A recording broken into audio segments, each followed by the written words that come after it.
আসসালামু আলাইকুম রহমতুল্লাহ।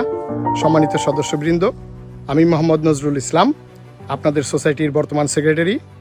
2024 নির্বাচনে আবারও আমিনুর নজরুল পরিষদ থেকে সেক্রেটারি পদপ্রার্থী হচ্ছি। গত 3টি বছর আমরা একসাথে সোসাইটির উন্নয়নে অনেকগুলি কাজ হাতে নিয়েছি এবং এগুলি কিছু কাজ রয়েছে যা চলমান, যেমন মসজিদ নির্মাণ, স্কুল নির্মাণের এবং রাস্তাঘাট নির্মাণ সহ কবরস্থান তৈরিতে আমরা কিছু দূরে গিয়েছি। সেই কাজগুলি, চলমান কাজগুলি আমাদের চালিয়ে যেতে হবে সোসাইটির উন্নয়নের লক্ষ্যে। কিন্তু এখনও আমাদের অনেকগুলি কাজ বাকি আছে, যে কাজগুলি আমরা সম্পন্ন করে দিতে চাই আগামী 3টি বছরের মধ্যে। সম্মানিত সদস্যগণ, আমাদের আমিনুর নজরুল প্যানেলের কিছু লক্ষ্য এবং উদ্দেশ্য রয়েছে, যা লক্ষ্য উদ্দেশ্যকে সামনে নিয়ে আমরা 2021 সালে নির্বাচন করি এবং আপনাদের সমর্থন পেয়ে আমরা এই লক্ষ্য উদ্দেশ্যগুলি নিয়ে কাজ করেছি। এবং আমি গর্বের সাথে বলতে চাই, আলহামদুলিল্লাহ, আমরা স্কুল নির্মাণের ক্ষেত্রে, মসজিদ নির্মাণের ক্ষেত্রে, ঢাকা-আরিচা মহাসড়কের সাথে একটি সংযোগ সড়ক স্থাপনের ক্ষেত্রে, রাস্তা পাকাকরণ এবং ড্রেনেজ ব্যবস্থা উন্নত করার লক্ষ্যে, প্রত্যেকটি কাজের লক্ষ্যে আমরা কিছু অ্যাচিভমেন্ট আমরা করতে পেরেছি। হ্যাঁ, আমাদের কিছু কাজ চলমান রয়েছে, যেগুলি নিয়ে আমি আপনাদেরকে এক্সপ্লেইন করব প্রত্যেকটা কাজের বিষয়ে। সদস্যগণ, আপনারা জানেন আমাদের স্কুলের জন্য 38% জমি আমাদের রয়েছে। সেই জমিটি আমরা অলরেডি খারিজ করে আমরা একটি নকশা প্রণয়ন করেছি, যে নকশাটি অলরেডি আমরা পৌরসভা থেকে পাশ করিয়ে এনেছি, যেখানে 73টি ক্লাসরুম হবে এবং হবে সুন্দর বিজ্ঞানাগার, থাকবে টিচারদের কক্ষ। আমাদের ভি শেপের এই বিল্ডিংয়ের নকশা অলরেডি আপনারা দেখেছেন। আমরা একটি সুন্দর এবং অত্যন্ত পরিপূর্ণ এবং সুশিক্ষাদান কেন্দ্র হিসেবে আমাদের শিক্ষা প্রতিষ্ঠানটি খুব শীঘ্রই চালু করতে চাই। আমাদের একটি লক্ষ্য রয়েছে, আমরা এবছরের ভিতরেই স্কুলের বিল্ডিংয়ের নির্মাণ কাজটি শুরু করতে চাই ইনশাআল্লাহ।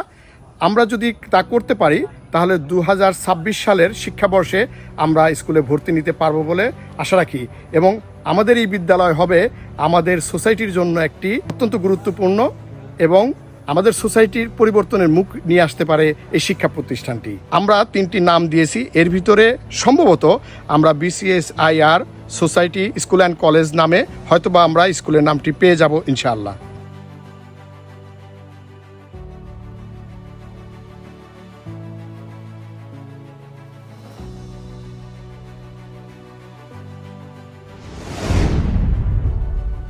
দু 2021 নির্বাচনের পরেই আমরা মসজিদের জমিটি ওয়াকফ করি এবং সে অনুযায়ী আমরা একটা মসজিদের নকশা প্রণয়ন করি, যেটি একটি অত্যন্ত সুন্দর মসজিদ। এটির 18,000 স্কোয়ার ফিট মসজিদ হবে, প্রায় 43% উপরে ভবনটি নির্মিত হবে। মসজিদটি 2টি গম্বুজ রয়েছে, অত্যন্ত সুন্দর। এই মসজিদটিতে একসাথে যখন সম্পূর্ণ হয়ে যাবে, আমাদের আসলে টার্গেট তো 2040 সালকে কেন্দ্র করে যখন সোসাইটিতে সম্পূর্ণ বসবাস হবে, সেই সময়ের উপযুক্ত করে মসজিদটি নির্মাণ করার তাগিদে আমরা ব্যবস্থা রেখেছি মসজিদটিতে মহিলা মুসল্লিদের জন্য আলাদা একটি সিঁড়ি করে একটি ফ্লোর আইডেন্টিফাই করার জন্য, ঠিক করে দেওয়ার জন্য, যেখানে মহিলা মসজিদে নামাজ পড়তে পারবেন। মসজিদের কাজ চলমান। এর প্রথম তলার ছাদ ঢালাই আমরা গত কুরবানি ঈদের 2-1 দিন আগে ছাদ ঢালাই করতে সম্পন্ন হয়েছি। আপনাদেরই সহায়তায় এই মসজিদটি নির্মিত হবে ইনশাআল্লাহ।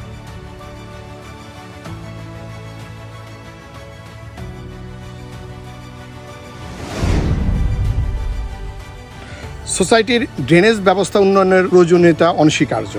আপনারা জানেন এরই মধ্যে আমরা ড্রেনেজ এবং রাস্তা নির্মাণ সহ আমাদের পৌরসভার ইঞ্জিনিয়ারের মাধ্যমে আমরা 12,039 ফিট, আপনারা মনে রাখবেন আমাদের সোসাইটিতে সমগ্র রাস্তার পরিমাণ হচ্ছে 12,039 ফুট। পুরো রাস্তাটিকে আমরা ইঞ্জিনিয়ার দ্বারা পাকা রাস্তা সহ ড্রেনেজ ব্যবস্থা সহ টোটাল 11,34,00,000 টাকার একটি বাজেট প্রণয়ন করে আমরা LGDতে প্রেরণ করেছি এবং LGD থেকে যাচাই বাছাই করে এটি পরিকল্পনা মন্ত্রণালয়ে এখনও প্রক্রিয়াধীন আছে। কিছুটা সময় লাগতেছে, বাট আমরা আশা করি এই প্রজেক্টটি আমরা পাশ করিয়ে আনতে পারব। এছাড়া আমরা তাৎক্ষণিকভাবে ড্রেনেজ ব্যবস্থাকে উন্নত করার জন্য 2 এবং 3 নং সেকশনের মাঝামাঝি অলরেডি 16টি পিট নির্মাণ করেছি। আমরা আরও একটি বাজেট পৌরসভা থেকে আমাদের যে মধ্যবর্তী যে রাস্তা, বড় রাস্তাটি রয়েছে, সেখানে 429 মিটারের রাস্তাটি আমরা পৌরসভা থেকে বাজেট আনার চেষ্টা করতেছি। এই ড্রেনটি নির্মাণ হয়ে গেলে আমরা আমাদের 1 এবং 2 নম্বর সেকশনের ড্রেনগুলি আমরা ইন্টারনালি করে এখানে কানেকশন দিয়ে দেব। আমরা এইভাবে আশা করি যে খুব দ্রুত ড্রেনেজ ব্যবস্থার একটি সুন্দর সমাধান করতে পারবো ইনশাআল্লাহ। আপনারা জানেন আমাদের সোসাইটির বিদ্যুৎ ব্যবস্থাটাই তত পরিমাণ স্ট্রং ছিল না। আমরা গত নির্বাচনে আমি সেক্রেটারি নির্বাচিত হওয়ার পরপরই চেয়ারম্যান মহোদয়ের অনুমতিক্রমে আমি পল্লী বিদ্যুৎ সমিতির 3-এ যাই এবং সেখান থেকে আমাদের বিশেষ আবেদনের প্রেক্ষিতে আমাদের একজন সোসাইটি সম্মানিত সদস্য খলিলুর রহমানের সাহেবের চেষ্টায় পুরো সোসাইটিতে এলটিটি লাইন করার জন্য একটি প্রজেক্ট পাস করাই এবং সেখান থেকে তারা 22 লক্ষ টাকার একটি ডিমান্ড দেয়, যেটা হয়তোবা প্রদান করলে আমাদের সমগ্র সোসাইটিতে বিদ্যুতায়নের সম্ভব হবে। আমরা বিদ্যুতায়ন নিয়ে কাজ করছি, খুব শীঘ্রই আমরা একটি সুন্দর বিদ্যুতায়ন করতে পারবো বলে আশা করি। সম্মানিত সদস্য, নিরাপত্তা ব্যবস্থা একটি গুরুত্বপূর্ণ বিষয়। আমরা সোসাইটিতে নির্বাচিত হওয়ার পরপরই এখানে প্রায় 26টি বহুতল ভবনের নির্মাণ কাজ শুরু হয় এবং আগে থেকে আরও 19টি বাড়ি ছিল। সেই সমস্ত এখন মানুষ জনবসতি বাড়তেছে, সো নিরাপত্তা ব্যবস্থা একটি বিষয় হয়ে দাঁড়িয়েছে আমাদের কাছে। আমরা এইটার সমাধান করবে নির্মাণাধীন বাড়ির স্থানে সিসি ক্যামেরা স্থাপন করেছি। তাছাড়াও আমরা এই বছর থেকে সিকিউরিটি বাড়ানোর চেষ্টা করতেছি এবং আমাদের সোসাইটির 2 দিকে অলরেডি কিছু অংশ দেওয়াল আছে। আমরা অন্যান্য দিকগুলিতে ফান্ড প্রাপ্তি সাপেক্ষে দেওয়াল করে আমরা সিকিউরিটি চৌকি বসাবো এবং এই বিষয়ে আমরা আরও বিশদভাবে কাজ করব বলে আশা করি ইনশাআল্লাহ। সম্মানিত সদস্যগণ, আপনারা জানেন আমাদের সোসাইটির পূর্ব দক্ষিণ কর্নারে একটি কবরস্থান রয়েছে, বা এই কবরস্থানটি একটু সংকীর্ণ, আর মাত্র 2 থেকে 3টি কবর দিতে পরেই জায়গা শেষ হয়ে যাবে। এই সমস্যার সমাধানের জন্য এবং কবরস্থান আমাদের একটা বেসিক নিড, সো এই কবরস্থানটি নির্মাণের জন্য আমরা এখানে 73% উপরে একটি কবরস্থান নির্মাণ করার জন্য নকশা করেছি। আমরা আশা করি আগামী 1 বছরের ভিতরে আমরা এই সুন্দর কবরস্থানটি নির্মাণ করতে পারবো ইনশাআল্লাহ।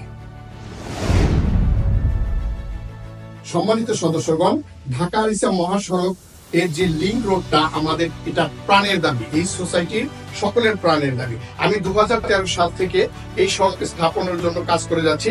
আপনারা জানেন সিএস নকশায় সড়কটি আছে, কিন্তু বিভিন্ন কারণে এগুলি হচ্ছে না হওয়ার কারণে 2013 সাল থেকে আমি কয়েকবার দফায় দফায় কাজ করেছি। অন্তত পক্ষে 3বার বাজেট করা হয়েছে, আমরা করতে পারিনি। কিন্তু অত্যন্ত আনন্দের বিষয় যে গত 2 বছর আগে থেকে যে প্রজেক্টটি নেওয়া হয়, এই প্রজেক্টটি গত 1-1.5 বছর আগে আলোর মুখ দেখে এবং আমাদের সোসাইটির কর্নার থেকে 629 মিটার পর্যন্ত অলরেডি কাজটি সম্পূর্ণ হয়ে গেছে। এই সড়কটির ভিডিও আমরা আপনাদেরকে দেখাবো এবং বাকি আছে আরো 450 থেকে 500 মিটার এবং একটি কালভার্ট, যেটারও কাজের জন্য আমরা অলরেডি বিভিন্ন পর্যায়ে সরকারি পর্যায়ে দৌড়ঝাঁপ করতেছি। আশা করি ইনশাআল্লাহ আগামী 2 থেকে 3 বছরের ভিতরে এই সংখ্যক সড়কটি বের করা সম্ভব। আর এই সংখ্যক সড়কটি হয়ে গেলে আমাদের সোসাইটির জন্য প্রাণের দাবিটি পূরণ হয় এবং আমরা খুব সুন্দরভাবে যাতায়াত করতে পারি। পিএটিসির কর্নার দিয়ে জাহাঙ্গীরনগর ইউনিভার্সিটির সাইড দিয়ে আমাদের সোসাইটিতে খুব দ্রুত চলে আসতে পারবো এবং আমরা আশা করি আপনাদের কাছে আমি বলতে চাই, দৃঢ় ভাই বলতে চাই, আমি জানি ইনশাআল্লাহ এটা আমি করতে পারবো আপনাদেরকে সাথে নিয়ে, যদি আপনারা আমাদেরকে সমর্থন দেন। আমিনুর নজরুল পরিষদ এই সংযোগ সড়ক স্থাপনের জন্য দৃঢ় প্রতিজ্ঞ এবং আমরা সবাই মিলে কাজ করবো। সম্মানিত সদস্যগণ, এই 629 মিটার যে রাস্তাটার কথা আমরা বলি, যেটা ঢাকা আরিচা মহাসড়কের সাথে লিংক রোড হতে যাচ্ছে, সেটা 629 মিটার অলরেডি কমপ্লিট হয়ে গেছে। যেটা আমি আগেও বলেছি, আমাদের ঢাকা আরিচা মহাসড়কের সাথে সংযোগ সড়কটি আমরা এখান থেকে জাস্ট ভিডিওটা করতেছি। এখান থেকে এটা আমাদের সোসাইটি জাস্ট কর্নার থেকে এটা শুরু হয়ে 629 মিটার পর্যন্ত আমরা দেখাবো আপনাদেরকে, আমরা নিয়ে যাচ্ছি। আপনারা দেখতে পাচ্ছেন এই হলো সেই 629 মিটার এই পর্যন্ত শেষ। এখানে আয়সা রাস্তাটা আপনার বামে মোড় ঘুরবে, দেখাচ্ছি আপনাদেরকে। আপনারা জানেন সম্মানিত সদস্যগণ, অফিস ব্যবস্থাপনা, মামলা মোকদ্দমা এবং পুরো জমির সিকিউরিটি ব্যবস্থাপনা একটা অত্যন্ত দুরূহ কাজ। আপনারা জানেন 2021-এর নির্বাচনের পর আমরা আমাদের সোসাইটির অফিস সপ্তাহে 2 দিন খোলা রাখি। আমি নিজে সপ্তাহে 1 দিন অফিস করি, পুরো সোসাইটির অবস্থা কি খোঁজখবর রাখি এবং সেই অনুযায়ী কাজ করি। তাছাড়াও আমাদের কিছু ভূমির দাগের সমস্যা, বা কখনো এক্সচেঞ্জ হয়ে গেছে, কখনো বা খারিজের সমস্যা, আমরা এই সমস্যার প্রকল্পে আপনারা দেখছেন আমাদের সকল সোসাইটির সদস্যদের যখন যে ফোন দিয়েছে তাদেরকে আমরা সহায়তা প্রদান করে থাকি, আর তাদের খারিজ বা মিউটেশন করার জন্য সহায়তা প্রদান করে থাকি দ্রুতভাবে। যদি খারিজের কোনো সমস্যা থাকে সেটা আমরা করে থাকি। তাছাড়াও আপনারা জানেন একটি মামলা চলমান রয়েছে 778 নম্বর মামলা। এই মামলাটার ফাইনাল রায় ইনশাআল্লাহ আমাদের পক্ষে 2রা সেপ্টেম্বর পেয়ে যাবো ইনশাআল্লাহ। সম্মানিত সদস্যগণ, এখানে আপনাদের ভূমি অত্যন্ত মূল্যবান, একটি আপনাদের সম্পদ। সেই সম্পদের রক্ষণাবেক্ষণের জন্য সোসাইটি কর্তৃপক্ষ দায়িত্বরত থাকে। সো একজন সোসাইটি কর্তৃপক্ষ যে কর্তৃপক্ষটি থাকবে তাকে অবশ্যই স্ট্রং থাকতে হবে, তাদের ভয়েস স্ট্রং থাকতে হবে, তাদের সব জায়গায় লবিং থাকতে হবে। আমরা আমাদের 2021 সালের পর থেকে এই জিনিসটি নিয়ে আমরা কাজ করেছি। আমরা সরকারের সর্বস্তরে যোগাযোগ মেনটেন করে চলি। আপনাদের সম্পত্তির সুরক্ষা ব্যবস্থাপনা কমিটি করবে এবং আমিনুল নজরুল পরিষদকে আপনারা সমর্থন দিন। আমরা এর দায়িত্ব নিয়ে থাকবো ইনশাআল্লাহ। আমরা আমিনুল নজরুল পরিষদ সর্বদা সজাগ থাকবো। আপনাদের সমর্থন পেলে আপনারা থাকবেন নিশ্চিন্ত। আশা করি আপনারা আমাদেরকে ভোট দিবেন, আমার পুরো প্যানেলকে ভোট দিবেন, আমাদেরকে জয়যুক্ত করবেন ইনশাআল্লাহ।